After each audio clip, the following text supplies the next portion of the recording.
नमस्कार. थंडी स्पेशल आज आपण बनवणार आहोत डिंकाचे लाडू. खूप साधी, सोपे आणि सुटसुटीत अशी रेसिपी बघणार आहोत.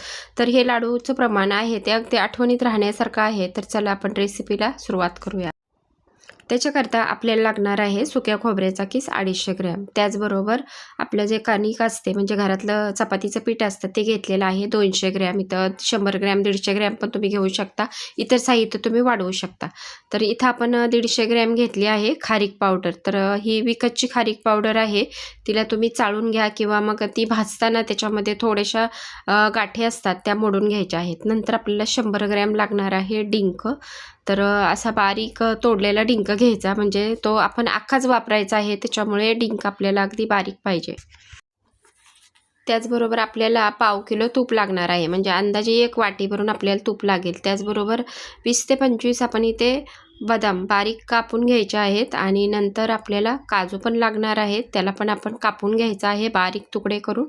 तर 20-25 इथं मी काजूच्या पाकळ्या पण घेतलेल्या आहेत. नंतर आपल्याला 15 ग्रॅम खसखस लागणार आहे, अंदाजे 1 टेबलस्पून.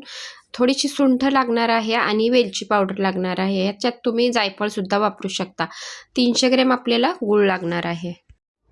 आणि आपलं आता साहित्य झालेलं आहे. आता आपण इथे कढई ठेवलेली आहे आणि त्याच्यामध्ये आपल्याला सुरुवातीला खसखस भाजून घ्यायची आहे. तर खसखस भाजायला जास्त टाईम लागत नाही, अगदी 10 ते 15 सेकंदामध्ये आपली ही खसखस भाजून तयार होते. तर जास्त आपल्याला ह्याला भाजायचं नाही, काढून घ्यायचे आणि त्याच कढईमध्ये आता आपण हा खोबऱ्याचा किस भाजून घ्यायचा आहे. तर माझ्याकडे खोबऱ्याचा किस हा नेहमी करून ठेवलेला असतो आणि थोडासा मी भाजून ठेवते, कारण मुंबईमध्ये खोबरं पटकन खराब होतं. त्याच्यामुळे खोबरं किसून भाजून ठेवलं तर ते कमीत कमी 4-5 महिने तर व्यवस्थित टिकतं. तर आणखी थोडंसं इथं मी सोनेरी रंगावरती खोबऱ्याला भाजून घेतलेलं आहे. अशा पद्धतीनं खोबरं भाजून घ्यायचं, काढून घ्यायचं आणि त्याच कढईमध्ये आता आपण ही खारीक पावडर चांगला रंग बदलेपर्यंत भाजून घ्यायची. प्रत्येक जिन्नस हे आहे ते अगदी व्यवस्थित जर तुम्ही भाजून तळून घेतलं तर लाडू अगदी 1-2 महिने अगदी व्यवस्थित राहतात, ते अजिबात खराब होत नाहीत. तर खारीक पावडर जसजशी गरम होईल तसतशा त्याच्यामधल्या गुठळ्या मोडतात, म्हणजे अगदी मऊ अशी होते. त्याच्यामुळे खारीक पावडर चाळून नाही घेतली तरी चालेल, विकतची पावडर असते त्याच्यामुळे खूप गुठळ्या असतात त्याच्यामध्ये. तर रंग बदलला, खमंग वास येऊ लागला की खारीक पावडर आपण काढून घ्यायची. आता त्याच कढईमध्ये 1 चमचाभर तूप घालायचं आणि त्याच्यामध्ये सुरुवातीला बदाम आपण थोडेसे तळून घ्यायचे आहेत, म्हणजे शॅलो फ्राय करायचे.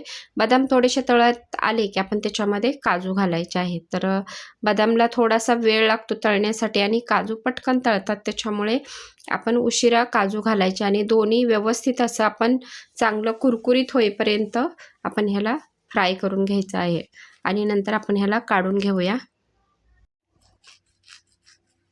आणि उरलेलं तूप आहे ते आता सर्व आपण कढईमध्ये घालायचं आहे आणि तूप चांगलं गरम होऊ द्यायचं आहे आणि नंतर आपण डिंक थोडा थोडा करून ह्याच्यामध्ये तळून घ्यायचा आहे. डिंक एकदम घातला तर एकदम त्याचा कडक गोळा होईल, त्याच्यापेक्षा डिंक थोडा थोडा टाकून ह्याच्यामध्ये आपण व्यवस्थित असा फुलवून घ्यायचा आहे. ते डिंकसुद्धा पटकन असा तळून होतो.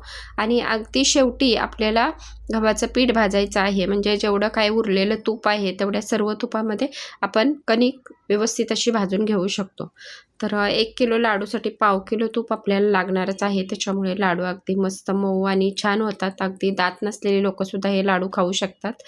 तर अशा पद्धतीने आपण आता सर्व डिंक व्यवस्थित असा फुलवून घ्यायचा आहे. तर 3 बॅचमध्ये मी डिंक फुलवून घेतलेलं आहे. उरलेल्या तुपामध्ये आता कणिक व्यवस्थित अशी भाजायची. तर हे गव्हाचं पीठ आहे ते आपण ह्याच्यामध्ये कोणाकोणाला आवडत नाही त्यांनी नाही घातलं तरी चालेल. ह्याच्या जाग्यावरती तुम्ही खोबऱ्याचं आणि डिंकाचं प्रमाण खोबऱ्याचं आणि खारकेचं प्रमाण वापरू शकता, म्हणजे खारीक पावडर. ज्यांना गव्हाचं पीठ वगैरे लाडूमध्ये घातलेलं आवडत नाही आहे, पण थोडेसं गव्हाचं पीठ घातलं की लाडूला छान असं बाइंडिंग पण येतं आणि लाडू छान होतात. तर बघू शकता अगदी सोनेरी रंग येईपर्यंत इथं आपण तुपावर खमंग असं गव्हाचं पीठ भाजून घेतलेलं आहे. व्यवस्थित असं भाजलं की कळत पण नाही की ह्याच्यामध्ये गव्हाचं पीठ घातलेलं आहे. तर आता ह्याला आपण काढून घेऊया आणि त्याच कढईमध्ये आता आपण हा गूळ फोडून घालायचा आहे किंवा किसून घाला. नेहमी गुळाचा पाक असेल तर तो नेहमी आपण पाक झाल्यानंतर गाळूनच घ्यायचा आहे. गुळामध्ये बऱ्याच वेळा कचरा असतो. आता थोडंसं पाणी घालून आपण पाक शिजायला ठेवलेला आहे. तोपर्यंत आपण ते व्यवस्थित असं सर्व मिश्रण एकत्र करून घ्यायचं आहे. अजूनही गव्हाचं पीठ खूप गरम आहे, त्याच्यामुळे आता आपण थोडंसं चमच्याने मिक्स करून घेऊया आणि नंतर त्याच्यामध्ये जी भाजून ठेवलेली खसखस, काजू, बदाम आहे ते ह्याच्यामध्ये घालायचं आहे. तर लाडू अगदी छान कुरकुरीत असे तयार होतात. आणि नंतर आपण सुंठ आणि वेलदोडा थोडीशी साखर टाकून त्याला पण बारीक करून घ्यायचं आहे आणि त्याला आपण मिक्स करून, तर हे मिश्रण आपण आता व्यवस्थित असं मिक्स करून ठेवायचं. म्हणजे पाक झाला की आपण डायरेक्ट ह्याच्यामध्ये गाळून घालू शकतो. अशा पद्धतीने व्यवस्थित असं मिक्स करून घ्यायचं आहे.